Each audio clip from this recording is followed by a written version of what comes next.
Hey guys, Mark Daly here. If you will give me 10 minutes, I've got some really exciting news for you. Today, I want to talk about using spiritual resources for earthly as well as eternal success. Now, who would argue against success? Now, success may have different meanings to each of us, but I believe God wants us to be successful.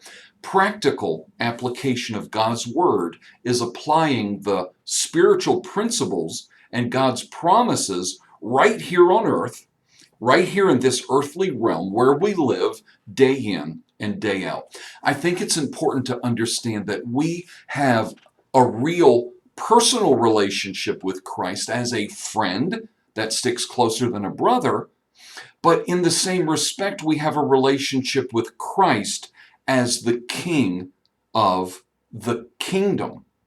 Now, the thing about the kingdom of God that makes it so unique for us who live on earth is that it's guided by principles that don't always make sense on earth and promises that allow us to be partakers of the divine nature and supersede the principles of this world. That's found in 2 Peter 1:4.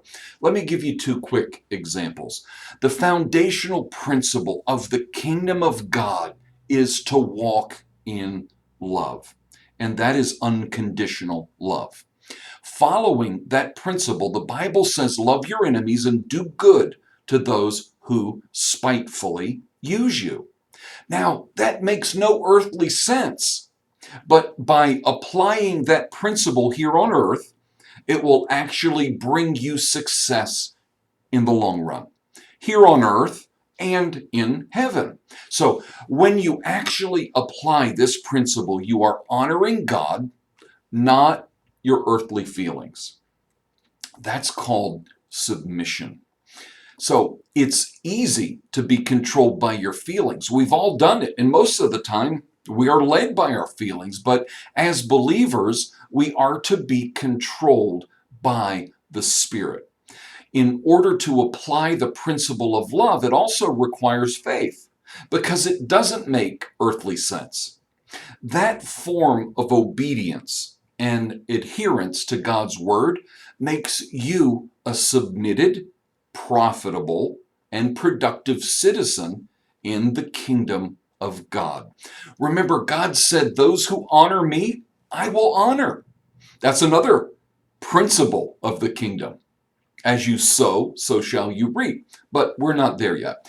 When we consider the promises of God, as I mentioned, so we just talked briefly about the principle. Now we're moving on to the promises. So when we consider the promises of God, as I mentioned, it allows us to become participants of the divine nature. In other words, if God says it and we trust Him, these promises will always come to pass.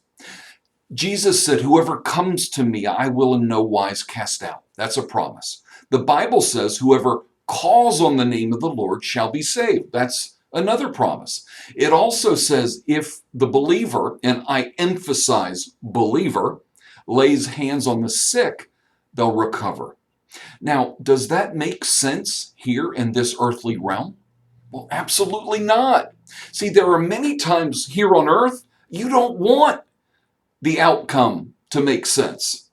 When your loved one has an incurable sickness, when your marriage is falling apart, when people around you are getting sick and almost all the news is bad, that's when you need a supernatural outcome. And thank God for His promises. Jesus said, whatever you ask the Father in my name, that I will do. What a promise.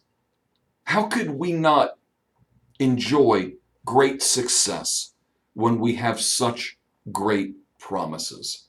Jesus Himself said that, well, let me see. It says I don't think Jesus said it, but it says all the promises of God are yes and amen in Christ Jesus. How awesome is that? And those are promises that you can absolutely stand on. Now, let me be clear. The promises of God will never violate the principles of the kingdom. You can't ask God for your neighbor's wife. That violates kingdom principles. The promises are certainly designed to benefit you as a kingdom citizen, but never at the expense of another, or, of course, at the expense of kingdom principles. Now, as I grow older in the faith, I realize that the promises of God are designed to help us establish the will of God in our lives and in the world that we live in. The promises and the principles of the kingdom are designed to glorify God and benefit his children. So let me give you just a few quick examples. The Bible says it's not God's will that any should perish, but that all should be saved. I'm paraphrasing. God established his will, and now he gives us a promise to fulfill that will, which is whoever calls on the name of the Lord will be saved. Or if you believe in your heart and confess with your mouth that Jesus is Lord, you shall be saved. So those are promises that are in alignment with the principles of God's kingdom. So if you're a born again believer today, you have already benefited from this promise. The Bible says, beloved, I wish above all else that you would prosper and be in health. That's in 1 John, I believe. That scripture establishes God's will for you to prosper and be healthy. So now find a promise. And of course, oftentimes the principle and the promise are contained within the same scripture. But that scripture, without question, establishes God's will for you to prosper and be in health.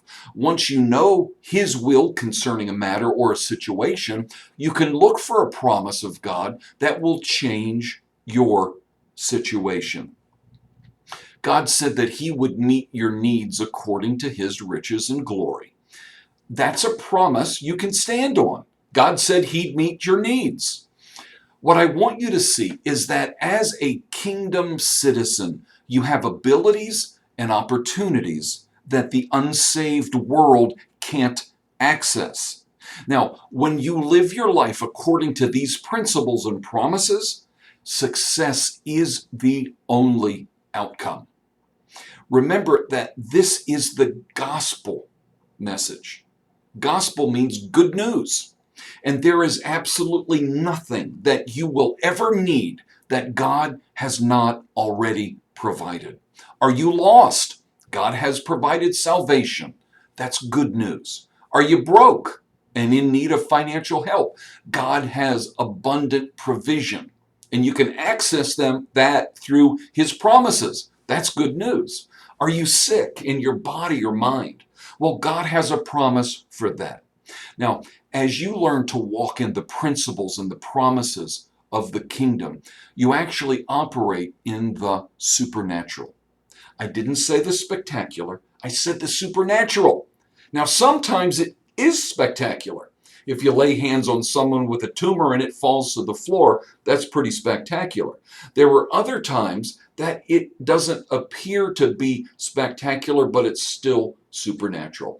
I want you to see that practical application of God's word as a kingdom citizen will always be more than enough for any difficulty or challenge that we face here on earth. And there are certainly many among us, even as I speak. So, as a kingdom citizen, it's your responsibility to know the laws of the kingdom and the promises of the king. Ignorance is no excuse. So, if you went to England and decided to drive on the right-hand side of the road, like we do here in the US, you run the risk of getting a ticket and killing yourself. Because in England, again, the rules of the land are that you drive on the left side of the road. Ignorance is no excuse. Dead is dead, right? So if you're a new believer and are unfamiliar with the principles and the promises of the kingdom, you find those in God's word. Read the book. I recommend you start in the New Testament as a young believer. You can start read several chapters in the Gospels, and then read in the epistles, which are the letters to the churches. Those are really for us where we live right here and now. It identifies who Christ is and who you are in him. So again, if you're a new believer, dig into God's word. The solution is very simple. Read his word and do what it says. Success is actually as simple as that, as much as we try to complicate it. It may take time. Success may not come overnight.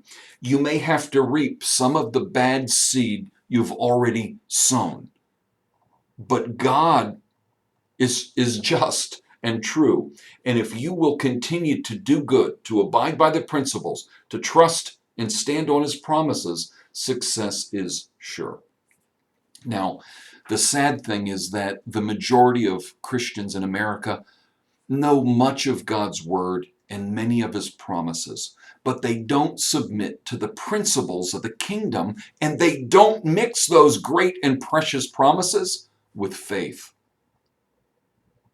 Many of these people go to church regularly, just like us. We're really all guilty. None of us have tapped into all the principles and the promises. But many of these people I'm speaking about go to church regularly. They love God, but they don't know how to practically apply God's word in the everyday challenges of life. They never achieve the success in life that Jesus made possible. So if we can't use these promises and the principles of God to meet our own needs here and now, how are we ever going to meet the needs of others? Because this is really the ultimate hope, and to promote the gospel message to the world around us, advancing his kingdom. It's time that we as a church and the body of Christ learn to use the tools that Christ died to give us for his glory. So, with Pastor Bill's permission, I'm putting together a series of short messages designed to help us as believers use godly principles to achieve success in this earthly realm for the sole purpose of advancing his kingdom to the glory of God. So, your assignment is to read and meditate Psalm 91. There are some awesome principles and promises there for such a time as this. So open your Bible, dig into it, find out what the principles and the promises are, and simply do them.